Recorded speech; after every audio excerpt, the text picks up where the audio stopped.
협상에서 가장 중요한 것 중 하나는 힘을 어떻게 사용하느냐 하는 것입니다.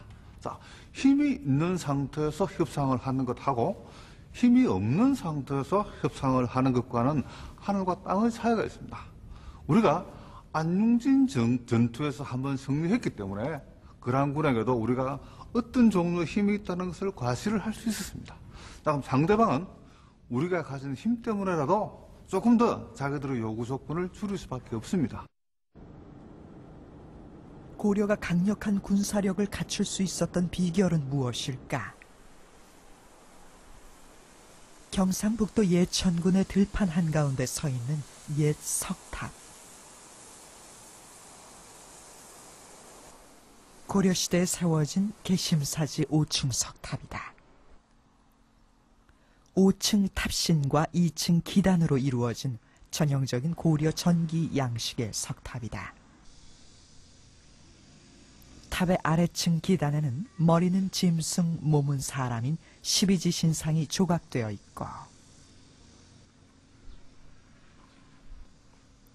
위층 기단에는 8부 중생이 새겨져 있는데 여기서 특이하게 고려 병사의 모습도 함께 새겨져 있다.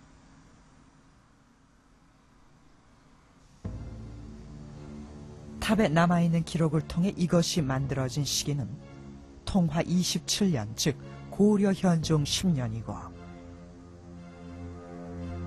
탑을 세운 사람이 고려 광군이었다는 사실을 알 수 있다. 고려사는 광종이 거란의 침략에 대비해서 창설한 30만의 군대가 광군이라고 기록하고 있다. 아마 광군으로 편성된 영혼들의 저기로 봤을 때에 이것은 이 동원예비군이라고 해야 되나?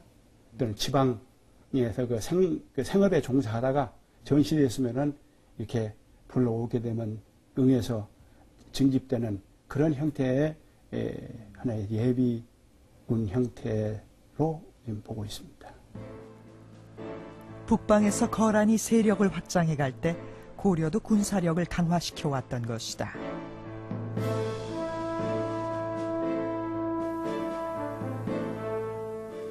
병력 증강과 더불어 고려 정부는 국경 지역의 군사 거점에 성과 요새지를 축성하는 데 주력했다. 청천강 유역에 안북부를 설치하고 청천강 이북에도 수십여 개의 성을 쌓아 거란의 침입에 대비했다.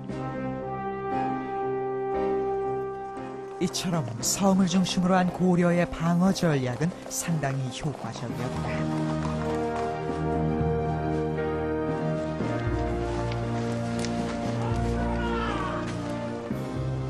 기병을 중심으로 한 북방 유목민족이 내침해올 경우 평야를 버리고 산성에서 적을 방어하는 청야수성 전법은 고구려 때부터 내려온 방어 전법이었다. 거란군으로 봐서는 제일 첫째가 현지조달입니다. 그러니까 산성으로 올라가면서 청야전법을 쓴 거죠. 완전히 그 먹을 것, 마초, 그 우거할 그런 것까지 다 이게 청야 그냥 깨끗이 쓸어버리고 산성으로 들어가면은 이 와가지고 현지 조달도 하기 힘들고 하다 보니까 오랫동안 작전을 수행할 수 없는 그래서 바이패스를 하거나 되돌아가는 그러한 작전을 수행하는 것이 이게 고구려 기본 전술이고. 협상이 끝난 후 서희는 군사를 이끌고 압록강 안쪽에 강동 6주를 쌓았다. 압록강에서 청천강에 이르는 280여 리의 땅. 고구려가 멸망한 후 버려져 있던 이 땅이 협상을 통해 다시금 우리 영토가 되었다. 서희는 이곳에 강력한 군사 요새를 건설하여 다시는 적이 넘볼 수 없는 우리 땅임을 확실히 한다.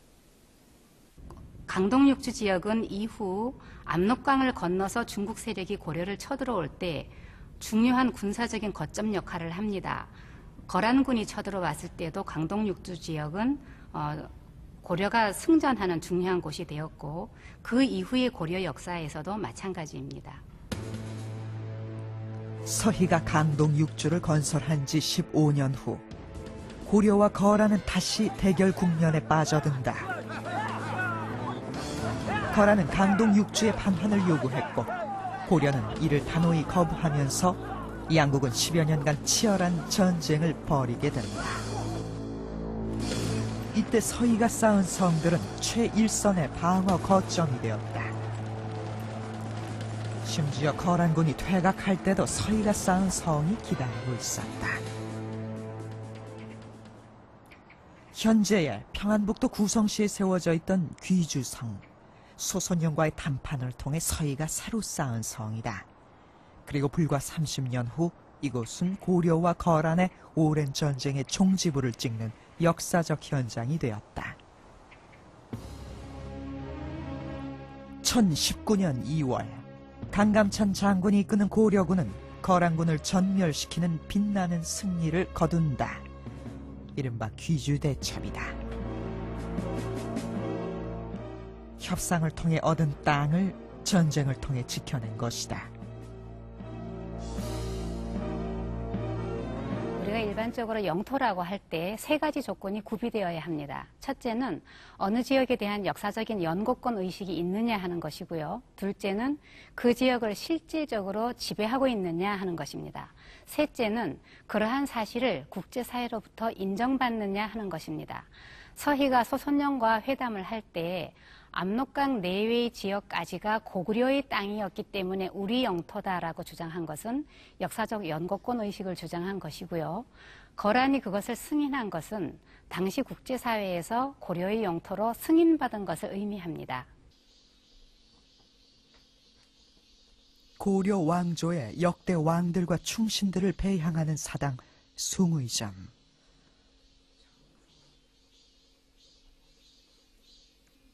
이 사당이 세워진 것은 조선 초기. 비록 고려 왕조의 인물들이지만 이들의 충절과 업적은 왕조에 관계없이 높이 숭상해야 할 역사적 귀감이 되고 있기 때문이다. 강감찬, 김부식, 윤관 등 고려 왕조의 큰 업적을 남긴 명신들의 이름 가운데 서희의 이름이 보인다. 태산의 사령, 국가 최고의 원로로서 왕에게 자문을 해주는 명예직함이 서희에게 주어진 당대의 평가였다. 조선시대의 역사서 동국통감. 서희의 업적은 조선시대의 정치가들에게도 길이 기억되고 있었다.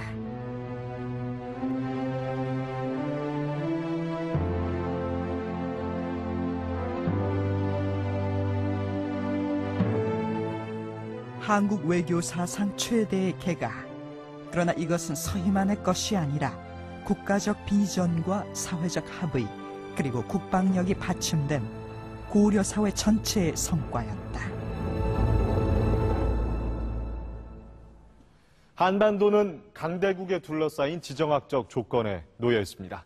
그래서 어느 나라보다 외교와 협상의 지혜가 필요합니다. 전부 아니면 전무라는 흑백 논리 혹은 타협을 죄악시하는 사회적 분위기 속에서 결코 훌륭한 협상가가 성장할 수 없을 겁니다. 협상으로 인해 오히려 국론이 분열되고 있는 지금의 상황에서 우린 서희의 협상을 되돌아보게 됩니다. 지금은 서희 같은 협상가가